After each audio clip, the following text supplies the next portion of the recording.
The relationship that we had with the people that I grew up with were not positive.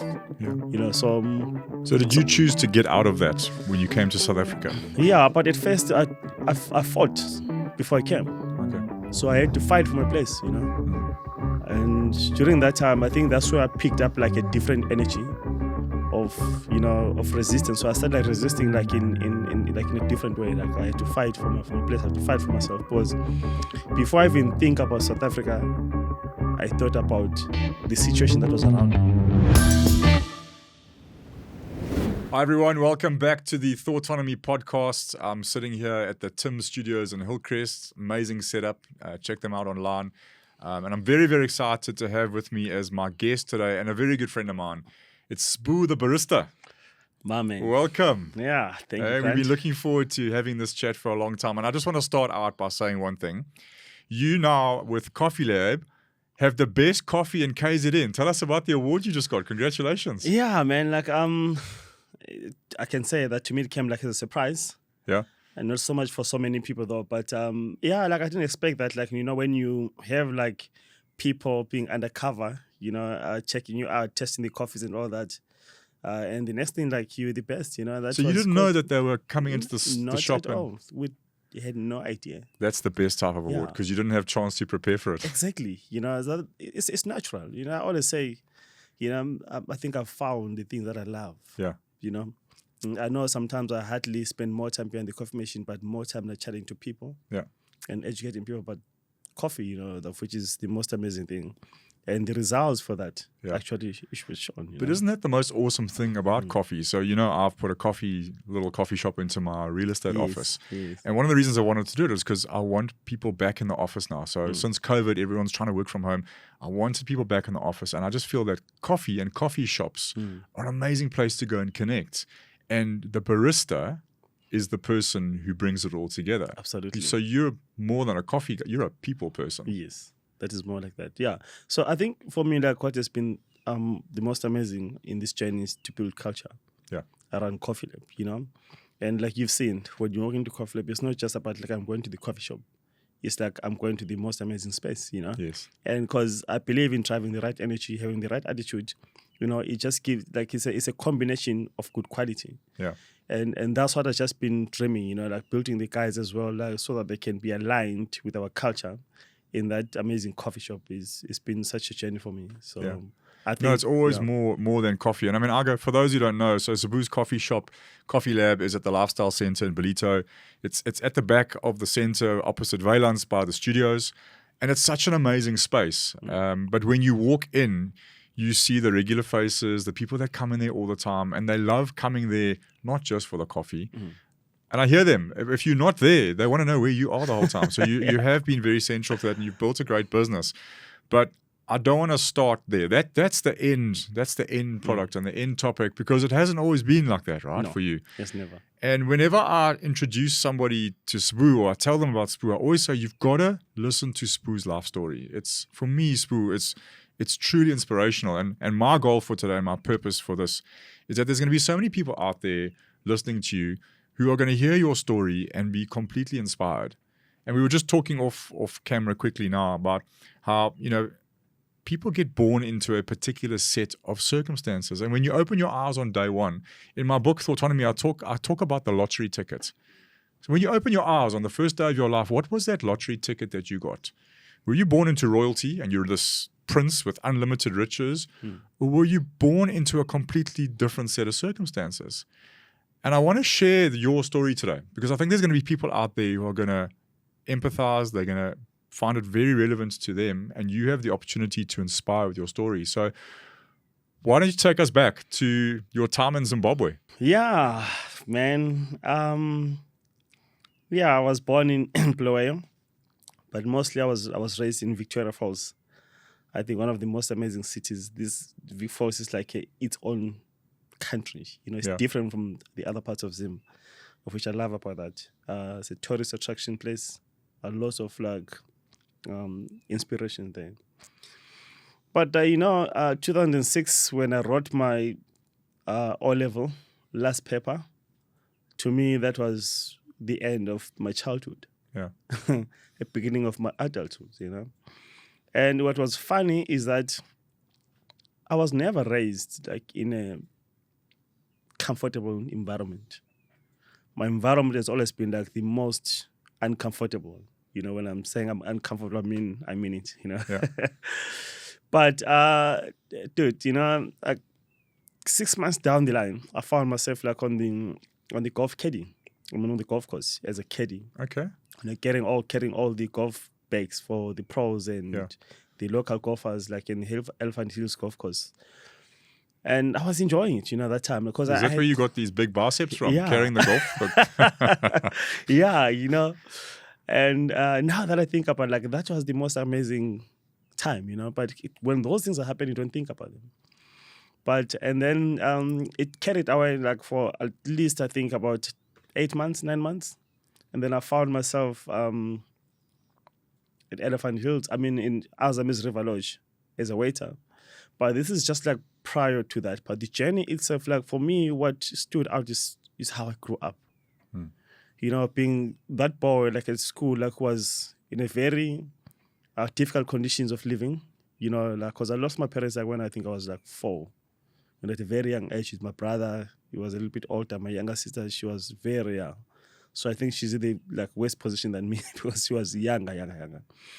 But life was never that amazing. It was never easy emotionally, because I got to realize like along the way that like I was broken. Like when I was growing up, those moments like where you just try to live life every day, but without like having any hope, and my confidence level were very low because of like how I was raised with the people that like I grew up with. But like life carried on, during those moments. It was difficult, knowing that like you come from school, like you walk and you find there's no food at home, and sometimes situations were different than food, like the relationship that we had with the people that I grew up with were not positive. Yeah. So did you choose to get out of that when you came to South Africa? Yeah, but at first I fought before I came. Okay. So I had to fight for my place, And during that time, I think that's where I picked up like a different energy of resistance. So I started like resisting like in a different way. Like I had to fight for my place. I had to fight for myself, because before I even think about South Africa, I thought about the situation that was around me and what it was going to be like if I could live like this forever, And I remember this other time, like I was walking to the shops. So I tripped on a stone, and my on my toe, the nail came off. There was blood, And I stood there and I said to myself, this time I'm not going to cry, because there's no greater pain than the pain of a heart. If I cry over this, that means I'm going to be crying for the rest of my life, because what I'm going through was difficult, So I stopped crying then, and I just like kept walking, and it was painful. But I just hold myself. I said, like, no, if you cry, that means you're going to be crying for the rest of your life, because the pain I was going through in my heart during that time was more pain than the one that I was feeling hurt on my foot. Yeah. So, but anyway, so life carried on, And during that time, when I finished with my caddy, I went to work as a waiter.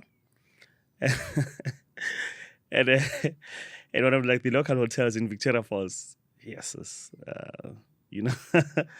I think I started to believe that at that time, like I was the naughtiest child on the block. The naughtiest? Yes. And everything that I did was the opposite that everyone was doing. That's the entrepreneur in you. That's the rebel. Yeah.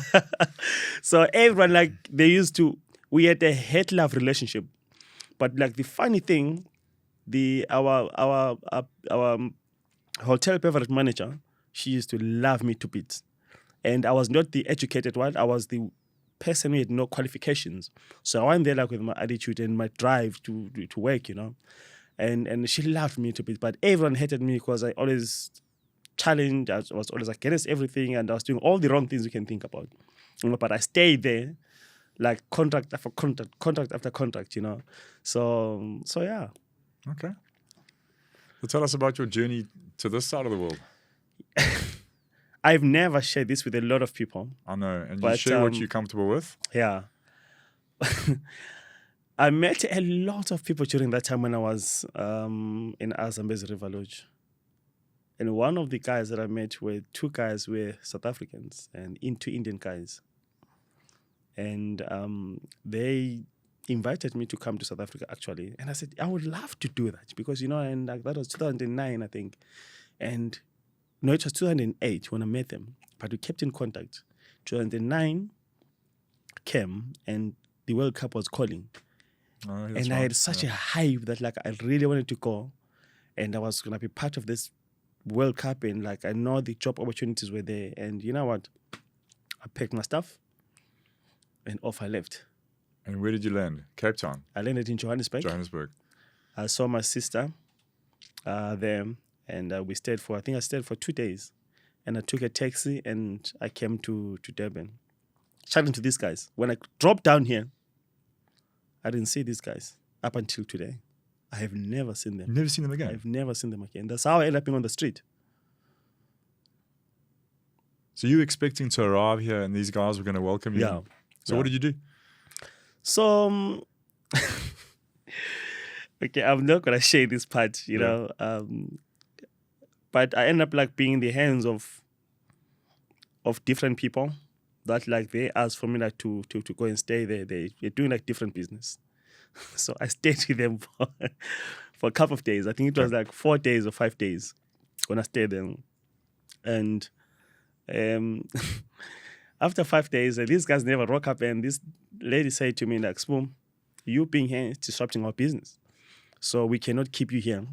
And I remember I took a walk, went to the beach and I came back and my stuff was just like packed outside there. So I was like, you know what? No problem. I picked my stuff and I left. As I was going, I asked myself 2 questions. It's either you go back to the same situation or you make this out of something. You know? You go back to the same situation. Yeah, that I was. Make a different life. Yeah, like a life of suffering and, you know. But then I made a decision to stay. But staying for me was risky because I had no place to live. I had no friends. I knew nobody. That means I had to roll myself on the street, you know? Yeah. So first thing, guess who I walked to? I walked with these street fellows who lived on the street. So they're asking me for some money. At that time, I think I had about 50 bucks, 50 rand, you know? And this guy asked me for 2 rand. And I said to them, okay, let's work out a deal here. You look after me on the street and I'll buy you like 2, you know those like big wine that like you buy that are cheap. Yes. So I said, no, I'm going to buy 2 of those. And they're like, me and you become friends and you look after me because I've got a situation here. So the guys agreed. I went to buy that. And that was the beginning of our friendship. Okay. You know, but it was a hectic friendship, you know, because I got my stuff stolen. Like I used to have people like, you know, questioning me, like asking me like lots of like crazy questions, trying to do me things that like were hectic. You know, I had to be really, really creative and to think about where I come from and what I wanted. So that's your values, right? Yeah, my values. And I don't think in my life I've ever been that positive as I was then. Yeah. There's an amazing saying. It was a coach of mine who told me once, when you know your values, your decisions are easier. When you know what you stand for and you know who you are as a person, you know what your values are, you can make decisions in line with those values and decision making becomes easier. So if you ever question to do something that doesn't work against one of your values, it's a no. And you had that already. Absolutely. Yeah. But you know, like when you have hope but at that time I never had a vision. Yeah. Of what my life was going to be. Well, you were in survival mode. Yes. Right. So. And when did the break come? So 8 months down the line, being on the street, so I walk into this place, which was South Beach, you know, like where Impala Hotel is. Yeah. There was a place called Ripmet there. So I walk into this place and the guys were looking for somebody to just run the place, you know, like as part of that. It was like a fast food. Yeah. They took me and that was the beginning of my new life. But, you know, what I realized at that time, the guys were desperate to find someone in a place that wasn't working. For me, it was an escape to start my life. Even though like it wasn't like the most exciting in terms of like growth and financial benefit and all that. Because I never got paid, I think, for like 4 months. You know, but that's when I started like shift my life. What did you get? Did you get shelter and food? I started getting shelter and food. So like the funny thing, like during that time, the guys, after a couple of days, and I remember his name was S. So they gave me keys to be opening in the morning. Actually, I said to them, like, I would love to be here early in the morning. But in the back of my head, I knew that like there was a little storeroom, like there was a place to sleep. Yeah. And it was very small. But you know what I did? There was like stuff in there, like I think those things that were kept there for painting and covering things. So I took those things. I used to take those things, just like put chairs together and switch off the lights and sleep there. Did they know? They didn't know. Would it have mattered though? Yeah, but they end up like knowing because every time they will come, they will rock up the place was clean and this guy is early, you know, like how come he's so early? You know? Best employee ever. It's the best employee ever. So, but it started like working out because I did put so much into that place. You know, during that time, I turned that place into one of like the most amazing ripmate place. Really? It became successful until the guy decided to employ a manager to come and run the place. And then he ran the place down again. Oh. So then I left because me and him we had a fight. Yeah. When I left, I went to join Carlitos. So when I started working at Carlitos, I was a delivery guy with a bicycle.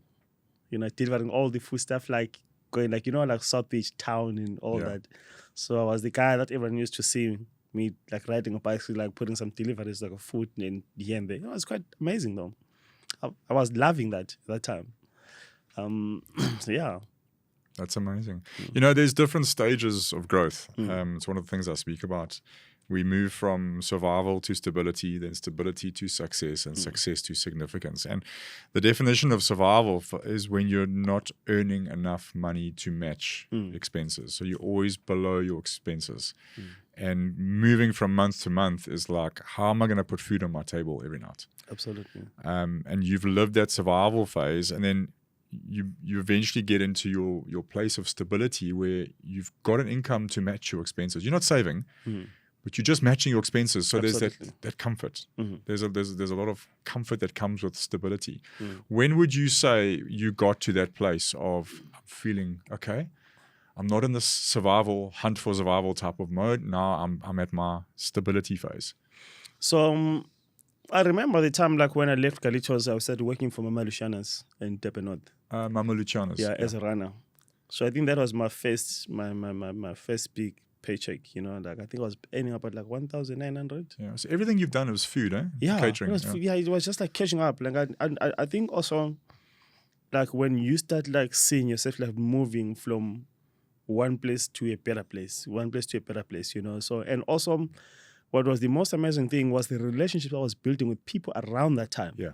The people who understood me, who understood what I needed at that time. And they were just like there, you know, just like to lay a hand and just like help me to move to the next step. So when I went to Mama Luciana's, I think I worked there for like a couple of weeks, a month, I think. You know, and the next thing, Marco Conte, he said to me like, I'm going to make you a bartender. And can you imagine, you move from 1,900 Rand to 2,600 Rand. And my rent at that time was 600 Rand when I'd found a flat.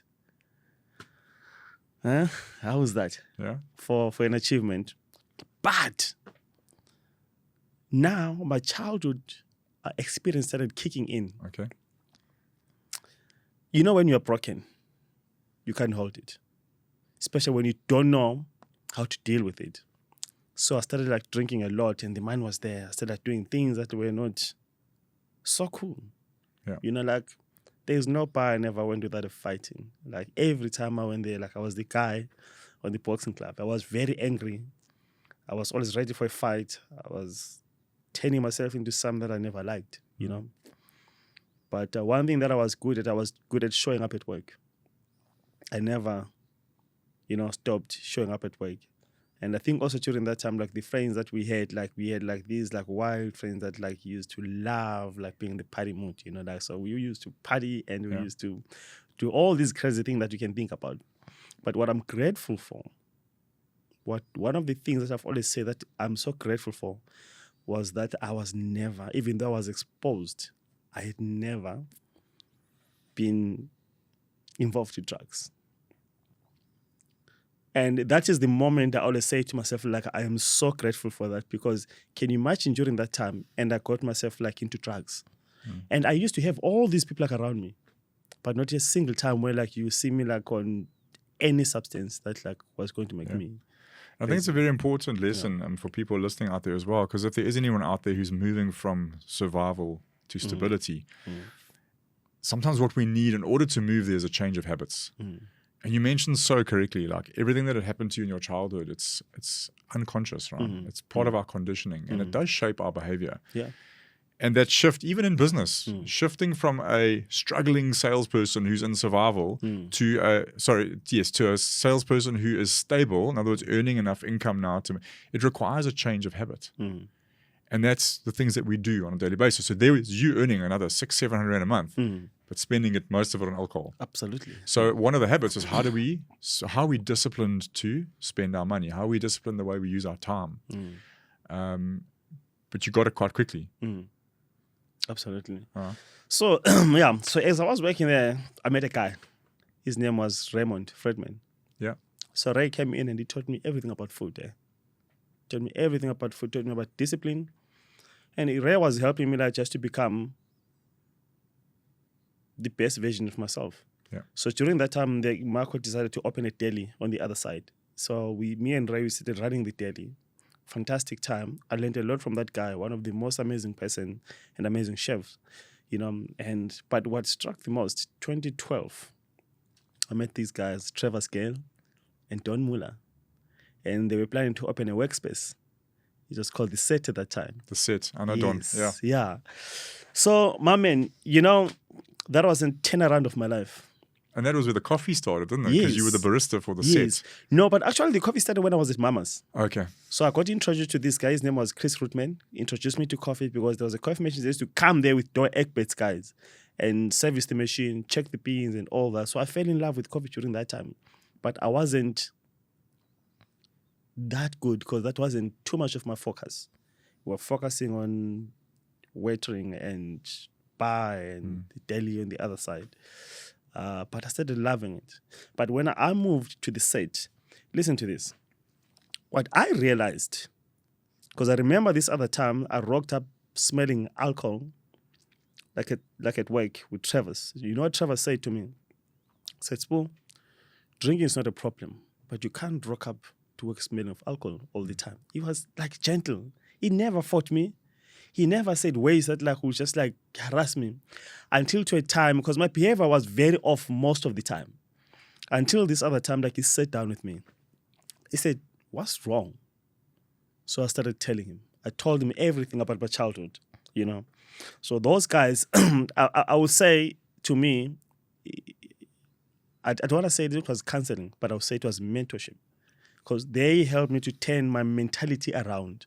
Yeah. And because I was very angry. I had a grudge of my past. Yes. And during that time, that it was destroying me, because that's why I used to do things the way I was doing them. Fighting, you know, making wrong decisions, because I was angry. Yeah. I was very angry. I know you haven't finished my book because we've spoken about this a few times. Yes. But the central theme of this is about where our behavior comes from. And our behavior comes from our conditioning and our emotion. And a lot of it's unconscious, so we don't know it. So we're fighting against ourselves constantly. And I mean, take your hat off to Travis. I know Travis as well. Yeah. That's great leadership. Most bosses, managers would call you in and give you a grilling for arriving smelling of alcohol. But to sit you down and say, what's the problem?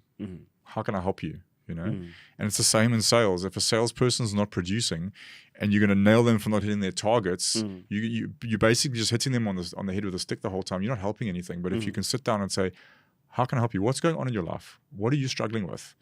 Because behavior is this external thing that we see, but what's going on sometimes is just emotion. They've had a fight, they're going through a divorce, or they've had a childhood where they've had a traumatic childhood, whatever it may be. And an empathetic leader, a leader who has empathy for their people, will ask that question first. What is it behind your behavior, and how can I help you improve there?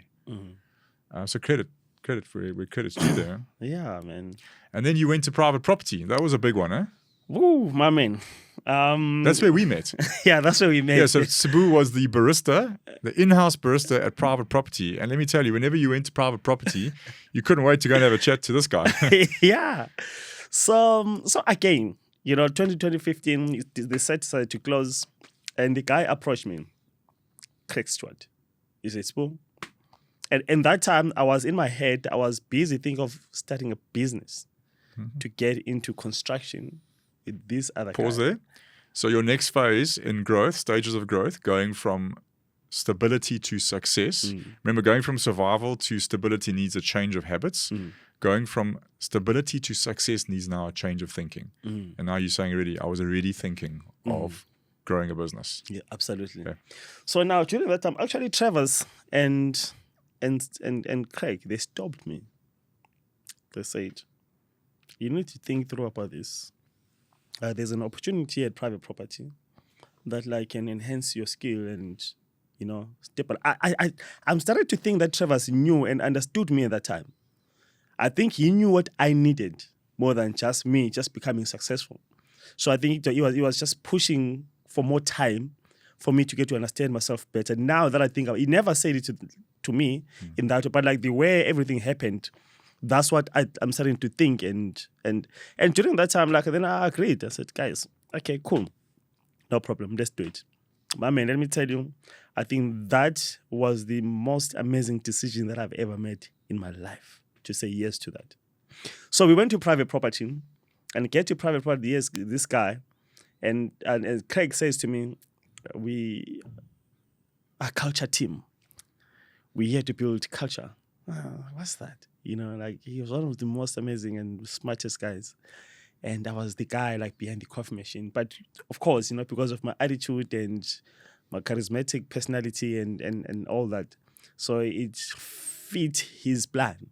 Yeah, and I was very close to the private property guys, and I know Craig Stewart well. Very close. And I know Justin and Sue. Culture was everything at private property. Yes. It was the glue that held everything together. Everything. Mom and you became quite central to that. Yes. And I went on to win an award. What was that? It was called an ESCO Award, 2018, one of the biggest awards in the company. Yeah? Yeah. Just as a pioneer, because I always tell people this. I don't think there's anybody that understands what we had at private property. That culture, the way it was built, we built a family. People were so together. Everything was done together. There was such a collaboration and understanding to drive productiveness, in a way that had enhanced a positive revenue in the business. And it was the smallest thing that we did. And it became more about people. Yeah. And every stage of your life that you've gone through, there's been lessons. And it sounds to me like some people can live through life and not get or understand the lessons. But I always say, if you go even through hard times and good times, we've got to look for the lessons. The biggest lesson you probably took from private property is this culture. Because when we opened up today, that's the first thing you said about Coffee Lab is culture is so important. But you also got something amazing at private property, which was mentorship. Yes. From Justin, right? Yes. So when Justin, just for everyone, Justin founded private property. Yes. He's an amazing man, Justin Clark. And he kind of took you under your wing. Yes. Fortunately. How much value has that added in your life? My man, I think when I was chatting to him on Saturday, when I saw him, I said, Justin, I took that trophy and I put it in front of him. I said to him, do you know what this means?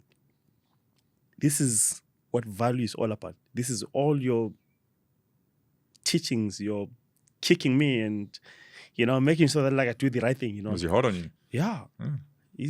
Justin is not a person, not a guy that he gives you something valuable and you'll be soft. But he's sentiment about it, and I don't think Coffee Lab will be what it is in terms of business structure without the knowledge that Justin gave me. Absolutely. And I'm very grateful for that. That sometimes we don't realize the value of what other people bring into your environment and to yourself as a person to grow. You know, and you're paying that forward, which we'll talk about just now, the mentorship you're doing at the moment. I want to just quickly fast track now. So after your time with private property, we went through COVID, and they wanted to get rid of their coffee machine because no one was coming to the office anymore. And I know there's a whole backstory to it, but let's just go to the point where somebody comes to you and says, Sbu, take this coffee machine and go on with the rest of your life. And you make a decision at that moment, take this coffee machine and go and start a business in Bolito. Right? Yeah. But that time, actually, for me, what I say to those guys, I think we had an option of not them paying me off my retrenchment package, so I can get the coffee machine. Because you forgo the retrenchment package. Yeah, because I was willing to do that. And when those machines are expensive. Yeah, they're very expensive. Because is that still the same machine you use today? Yeah. It's still the same machine, like after such a long time. So, but when we chatted the guys, they made me go through a process of just doing like a presentation of like, why would I want to take this machine? So we did like a Teams meeting with all the ESCO guys, the big guys, and we just like chatted like why I was going to do this machine and I presented my story about like the academy. I presented about like the academy was always the big thing. The academy was for the listeners. The academy is you training other baristas. Yes, the mentorship program that is happening. So it was always like the big vision.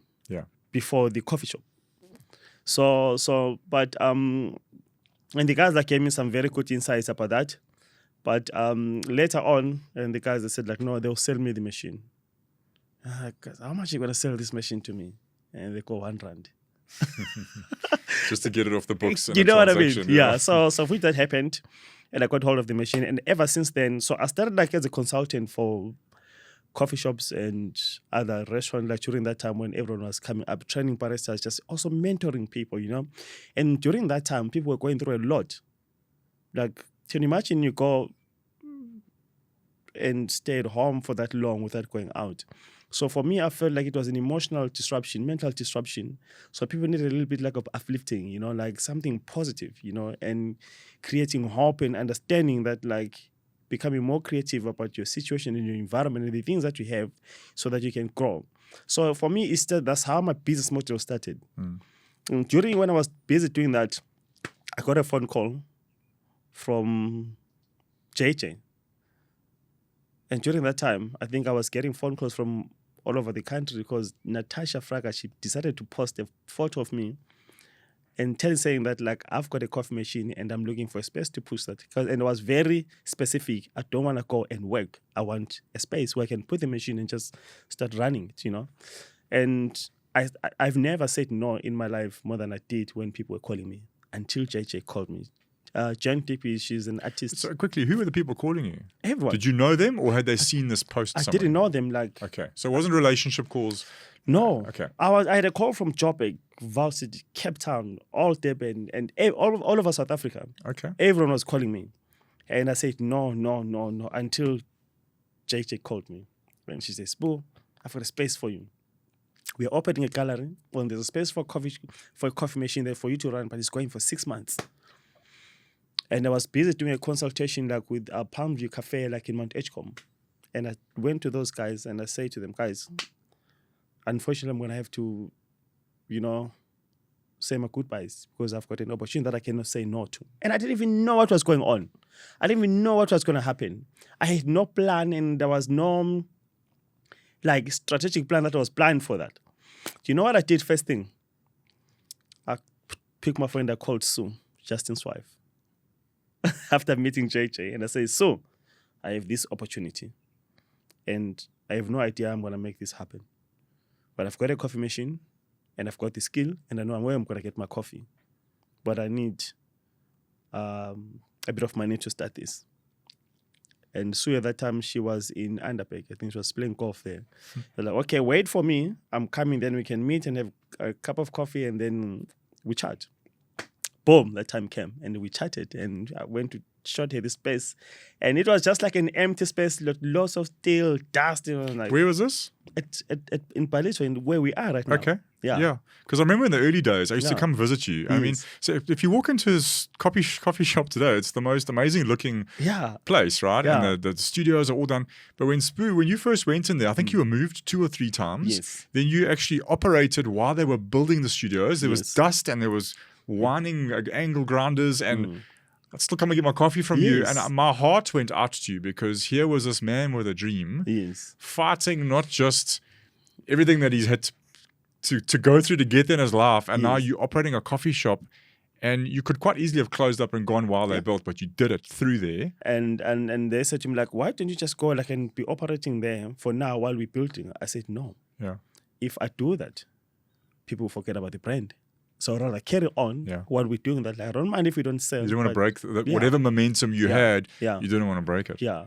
So the next thing, this is Coffee Lab. Bro, it's the most amazing story. It really is. And I hope there's people out there sitting there with their jaws hanging, just dripping on every word that you use, because you've shared so many lessons and so many mindset lessons as well. How you always came back to self. You knew who you were. You knew you called it broken, right? You knew what you had to work on. You knew what you had to develop, but you never lost sight of who you were and what your vision was. And just quickly, when we're going to wrap up now, but now this coffee shop is bigger than just a coffee shop. So you're paying it forward now and you're mentoring others. How's that playing out? So firstly, like what I say to myself is that like out of all the hands that I went from Justin, Trevor's, Marco, Raymond, all those people, you can't do anything for them.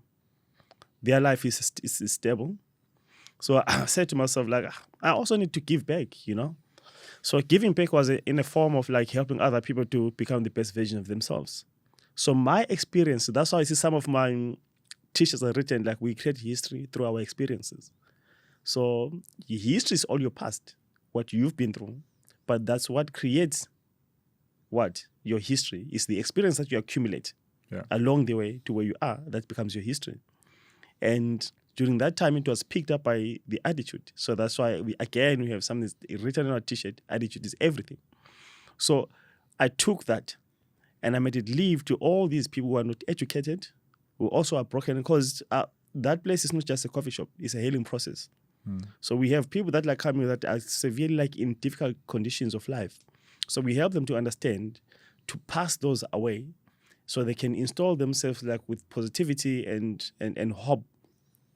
And obviously teaching people like how to become the best version of themselves by like, adopting like the good attitude and right personalities for themselves so they can add value in other And you spaces. can see it. I mean, I know the guys and I see them how they've grown. Yeah.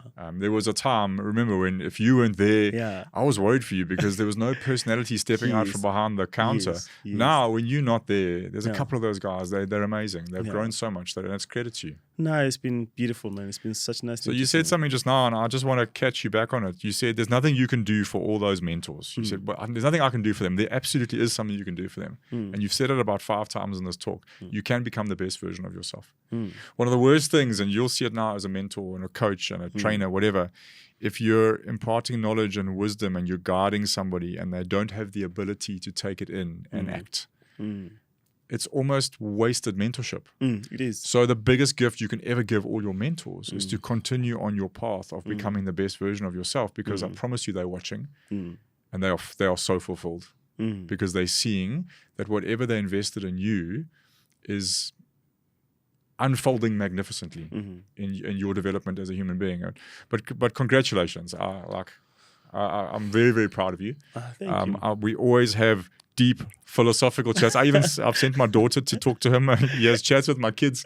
If you're ever up at Coffee Lab, take your struggling teenager, just go and sit them down with Spoo for a couple of minutes. But you're a very wise human being. You're very knowledgeable. Do you read a lot? Yes, I do read a lot. I like to read like more inspirational books.